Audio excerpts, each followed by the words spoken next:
요한복음 16장 1절부터 15절 말씀 보겠습니다.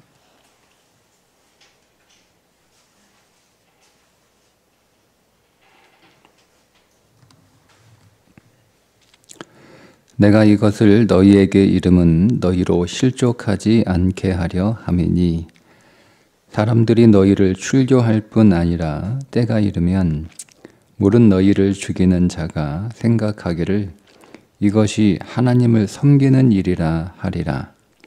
그들이 이런 일을 할 것은 아버지와 나를 알지 못함이라. 오직 너희에게 이 말을 한 것은 너희로 그때를 당하면 내가 너희에게 말한 이것을 기억나게 하려 함이요. 처음부터 이 말을 하지 아니한 것은 내가 너희와 함께 있었음이라.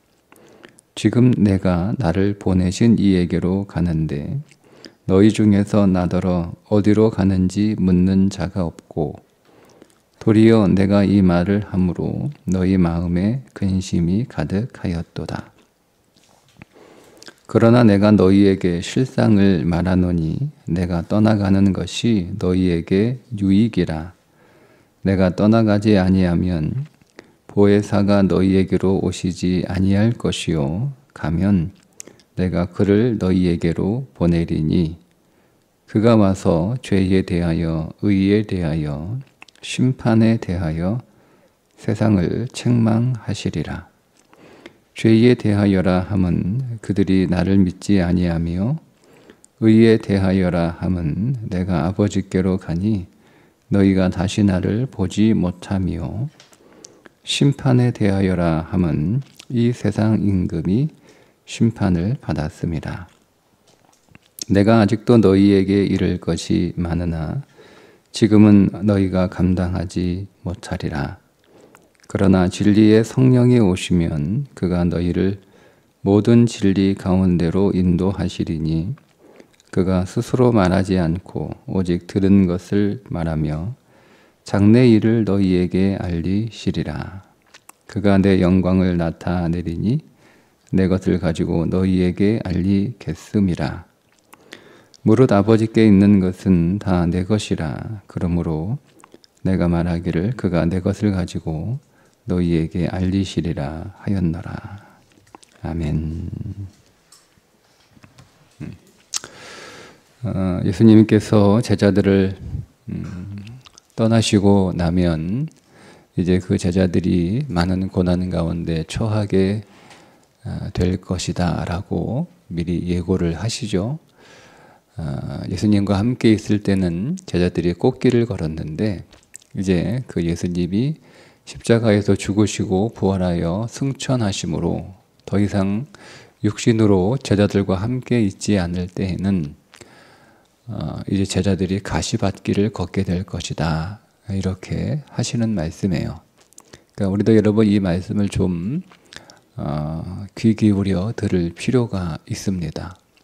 그러니까 우리가 생각하는 꽃길과 주님이 생각하는 꽃길이 다른 것이고 우리가 느끼고 있는 가시밭길과 실제 오늘 우리가 걷고 있는 가시밭길은 다른 것일 수 있다라는 겁니다. 그러니까 우리가 생각하기에 꽃길을 걷고 있다. 우리가 생각하기에 꽃길을 걸으려고 예수님을 믿었는데 실상 그 길은 가시밭길이거든요. 그런데 그 가시밭길이 오늘 우리에게 우리 영혼에 더 유익하다. 내가 가는 것이 너희에게 더 유익하다. 이렇게 말씀을 하시잖아요. 그러니까 오늘 우리의 삶에 우리가 느끼고 있는 이 가시밭길이 사실은 우리의 영혼에 더 유익한 것일 수 있다라는 거예요. 반대로 우리가 기대하고 우리가 원하는 꽃길이 우리의 영혼에게는 사실은 유익하지 않은 것일 수 있다라고 하는 거죠. 우리의 몸에는 꽃길이 더 좋겠죠? 우리의 몸에는 가시밭길이 우리에게 좋지 않을 것입니다. 그런데 육신을 위한 것은 결코 우리의 영원한 삶에 조금도 유익한 것이 하나도 없습니다.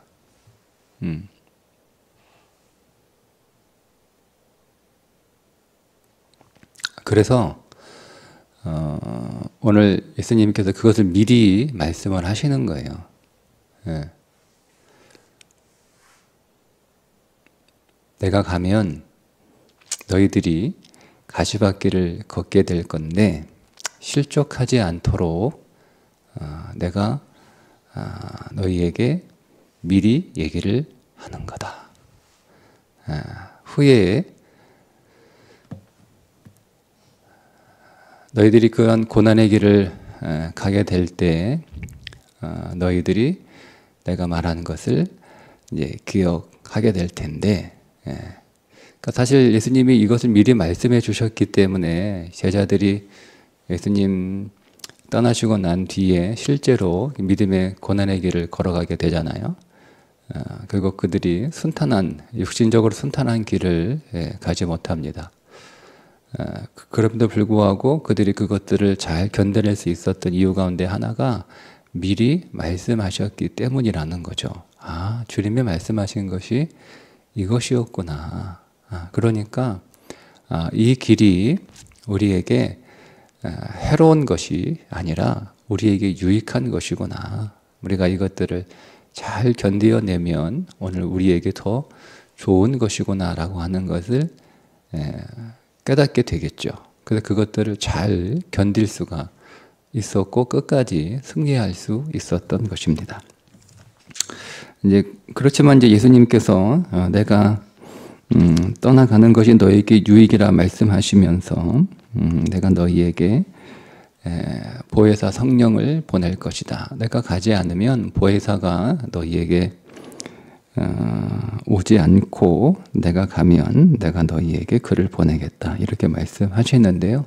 그 예수님이 떠나지 아니하시면 쭉 예수님이 계속 제자들 곁에 계시면 예수님이 십자가에서 죽지 않을 것이고 십자가에서 죽지 않으면 우리들의 죄의 문제가 해결되지 않을 것이고 예수님이 죽지 아니하시면 부활하지 않을 것이고 부활하지 않으면 우리의 생명의 문제가 해결되지 않을 것이고 예수님이 부활하지 아니하시면 하나님께로 가지 못하니 오늘 우리의 그 자녀의 삶이 우리 가운데 이루어지지 않을 거잖아요. 그러니까 예수님이 죽으심으로 오늘 우리의 죄의 문제가 해결되고 예수님이 부활하심으로 오늘 우리가 새 생명을 얻었고 예수님이 승천하심으로 오늘 우리가 하나님의 자녀가 될 수 있었던 거예요. 그래서 그분은 떠나셔야 되는 거예요. 그렇게 떠나시면서 영영 이제 육신으로 우리를 떠나지만 보혜사 성령님을 우리에게 보내주셔서 이제 우리로 하여금 그 성령 안에서 살아가게 하시는데 성령이 우리 가운데 오시면 세 가지를 우리에게 가르쳐 주신다. 죄에 대하여, 의에 대하여, 심판에 대하여 가르쳐 주신다라고 하는 거예요. 그러니까 그동안 세상은 죄에 대하여 잘못 알고 있었다는 거죠. 또 의에 대해서 잘못 알고 있었다는 거예요. 심판에 대해서 심판 아래 있었다는 겁니다. 그러니까 죄에 대하여 잘못 알고 있었다라고 하는 것은 그들은 이제까지 윤리적이고 도덕적인 것들만을 죄라고 생각을 하는 거예요. 그런데 성령이 오시면 죄에 대하여 가르쳐 주시는데 죄에 대하여라 함은 나를 믿지 아니함이요 이렇게 말씀하시잖아요. 그러니까 예수를 안 믿는 게 죄가 되는 거예요. 여러분 이 부분들을 좀 많이 묵상하시고 또 여러분 이 말씀을 많이 갖고 계셔야 됩니다. 왜냐하면 우리는 계속 여전히 구원받은 백성임에도 불구하고 우리의 모든 죄와 사망의 문제가 해결됐음에도 불구하고 우리는 뭐를 죄라고 생각하냐면 여전히 윤리적인 거, 도덕적인 거 이걸 자꾸 죄라고 생각해요. 근데 우리가 이제 하나님 앞에 회개하고 할 때도 계속 윤리적인 죄, 도덕적인 죄만을 계속 이렇게 우리가 하나님 앞에 회개하거든요. 근데 여러분 정말 성도에게 있어서 죄는 딱 하나예요. 예수를 믿지 않는 거예요.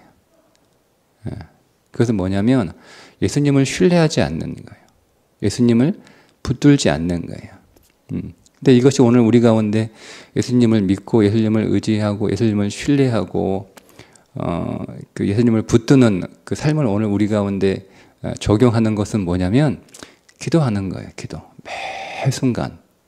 그래서 여러분 사무엘이 내가 기도하지 않는 죄를 범하지 않겠다 이렇게 얘기했던 이유가 그러니까 우리가 이걸 잘 모르면 왜 기도 안 하는 게 죄지? 이렇게 생각하잖아요. 그래서 그 말을 우리가 그냥 가볍게 취급하고 넘어갑니다. 기도하지 않는다는 것은 우리가 예수님을 신뢰하고 의지하지 않는다는 거예요. 그러니까 우리가 매 순간 모든 일들마다 사실은 기도한다라고 하는 것은, 그 문제를 가지고 기도한다라고 하는 것은 우리가 하나님을 믿고 하나님을 신뢰하고, 그래서 우리가 그분에게 모든 것을 맡겨서 그분이 내 안에서 일하시도록 살아간다는 거거든요. 그게 믿음이에요. 근데 오늘 우리가 기도하지 않는다라고 하는 것은, 왜 기도하지 않아죠? 내가 할 수 있다라고 생각을 하는 거예요. 나는 뭐 이 정도는 할 수 있어. 이 정도는 내가 충분히 뭐 감당할 수 있어. 뭐 내가 계속 그렇게 해왔으니까 가능해. 이렇게 여러분 우리가 생각이 되면 기도하지 않죠. 근데 성경은 그것을 죄라고 말씀하고 있는 거예요. 그러니까 죄에 대한 개념이 완전히 달라지죠. 그 다음에 의에 대하여. 의에 대해서 성령이 다시 가르쳐 주시는데요. 지금까지 의는 그들이 열심히 율법을 행하고 율법을 성취하면 그것이 의라고 생각을 했어요. 근데 예수님께서 일단은 예수님이 십자가에 죽으신 것이 죄 없는 자가 죽으셨다라고 하는 겁니다. 왜냐하면 예수님이 하늘로 가셨잖아요. 예수님이 죽으시고 하늘로 가시면 죄가 있는 자는 하나님께로 갈 수가 없어요. 그러니까 예수님이 죽으시고 하늘로 가셨다라고 하는 것은 1차적으로 그분이 죄가 없으시다는 거죠. 근데 그 당시 많은 사람들이 예수님이 십자가에 달려 돌아가시는 것을 예수님이 죄를 지어서 잘못해서 죽으셨다라고 생각하는 거예요. 근데 그렇지 않다는 거죠. 그분이 죄가 없음에도 불구하고 십자가에도 죽으셨다라는 거예요. 그러면 그분은 왜 죽으셨는가라고 하는 거죠. 자신의 죄 때문에 죽으시는 것이 아니라 죄 없는 자가 우리를 위하여 죽으셨다. 우리를 위하여 십자가에서 우리의 죄 때문에 대신 죽으셨다라는 것을 알 수가 있습니다. 그러니까 그분이 십자가에 죽으심으로 오늘 우리가 의롭게 되었다라고 하는 것을 깨닫게 되는 거죠. 그러니까 오늘 우리의 의는 우리가 어떤 율법이나 어떤 선을 열심히 이렇게 행해서 의로워지는 것이 아니라 의로우신 예수 그리스도를 믿음으로 그분의 의가 오늘 우리 가운데 들어옴으로 우리가 의로운 자가 되었다라는 것을 깨닫게 되는 거죠. 그것을 성령이 와서 가르쳐 주는 거예요. 세 번째 심판이라 함은 세상 임금이 심판을 받았다 이렇게 말씀을 하시잖아요. 여러분 세상 임금 사탄이죠. 사탄이 세상을 지배하는 두 가지가 하나는 죄이고 하나는 사망입니다. 그러니까 이 죄는 십자가에서 끝났죠. 그죠? 십자가에서 죄가 심판을 받았어요. 두 번째, 사망은 예수 그리스도의 부활을 통하여 심판을 받았어요. 그러니까 예수 그리스도의 그 십자가의 죽으심과 부활을 통해서 모든 죄와 모든 사망이 심판을 받았으므로 우리가 거기에서 건져져 더 이상 심판에 이르지 않는다라는 것을 성령이 가르쳐 주시는 거예요. 그러니까 내가 죄가 끝났어. 더 이상 죄가 사단이 죄로 너희를 다스릴 수 없어. 이제 사망이 끝났어. 이제 더 이상 사단이 너를 사망으로 다스릴 수가 없어. 이렇게 성령께서 가르쳐 주시는 거죠. 그런데 이것들에 대해서 성령이 와서 계속 말씀을 해주시지만 그러나 이것을 한꺼번에 제자들이 다 깨닫는 게 아니에요. 여러분 12절에 보면 내가 아직도 너희에게 이를 것이 많으나 지금은 너희가 감당하지 못하리라. 여러분 하나님의 그 계시는요 점진적이에요. 점진적. 그러니까 계속 우리는 진리 안에서 계속 깨달아지는 거예요. 그러니까 여러분 우리가 이 말씀을 통해서 내가 알고 있는 게 전부가 아니구나. 내가 깨닫고 있는 게 전부가 아니구나. 그래서 뭐 내가 알고 있는 게 마치 전부인 것처럼 내가 모든 것을 다 알고 있는 것처럼 지금 내가 깨달은 것이 완전한 진리인 것처럼 그렇게 할 수 없다는 거예요. 그러니까 제가 오늘 설교해 놓고도 제가 확신을 가지고 믿음에서 설교해 놓고도 제가 한참 뒤에 저 안에 하나님의 계시가 더 이렇게 임하게 되면 제가 또 다르게 얘기할 수 있다는 거예요. 왜냐하면 나는 그때 그것이 분명히 전부인 줄 알았는데 내가 부분을 알고 있었던 거죠. 그 부분을 그것도 장님이 코끼리 다리 붙잡고 그 확신으로 얘기하는 게 거짓말은 아니잖아요. 확신으로 얘기를 하지만 장님이 눈을 더 떠서 코끼리를 더 많이 보게 되거나 더 많이 뭐 다리 만지다가 꼬리 만지다 그러면 또 다르게 얘기할 거 아니에요? 코 만지면 또 다르게 얘기할 거냐. 그렇게 오늘 우리가 진리가 계속 오늘 우리 가운데 더 우리 진리 안에서 우리가 진리 그 계시가 우리 가운데 임하게 되면 더더더 오늘 가운데 하나님에 관한 것들을 더 알게 될 것이니까 여러분 지금 알고 있는 것 전부라고 생각하지 마시고 우리가 더 겸비한 마음으로 더 주님을 더 알기를 진리를 더 알기를 우리 그렇게 나아가야 될 것입니다. 자 13절 그러나 진리의 성령이 오시면 그가 너희를 모든 진리 가운데로 인도하시리니. 진리 가운데로 인도한다. 성령이 우리에게 오셔서 두 가지 일을 하시는데요. 첫 번째는 우리를 모든 진리 가운데로 인도하십니다. 진리 가운데로 인도한다라고 하는 말씀은 그리스도의 삶으로 인도하신다는 거예요. 그리스도의 삶으로. 우리가 진리가 그리스도잖아요. 우리를 더 그리스도 안으로 인도해 주시고 그리스도가 사셨던 그 삶으로 우리를 더 인도하시는 것이 성령이 하시는 일이다. 두 번째는 장래일을 알리신다라는 거예요. 이 장래일이라는 게 그 어떤 잘못 읽으면 마치 점장이가 우리의 미래를 얘기하는 것처럼 그 장래일을 말하는 것이 아니라 여기서 장래일은 하나님의 계획을 드러내신다. 이게 알린다는 말이 드러낸다라고 그런 의미거든요. 드러낸다. 그러니까 하나님의 계획, 우리가 지금 하나님의 계획들을 잘 모르잖아요. 하나님이 내 인생 안에서 또 우리의 역사 안에서 하나님이 어떤 계획을 갖고 계신지를 우리가 모르니까 성령께서 오셔서 이제 점점 우리들에게 하나님의 일들을 드러내시는 거예요. 그래. 그 일을 성령이 하신다라고 하는 거죠. 그래서 그리스도인은 성령 충만해야 되는 겁니다.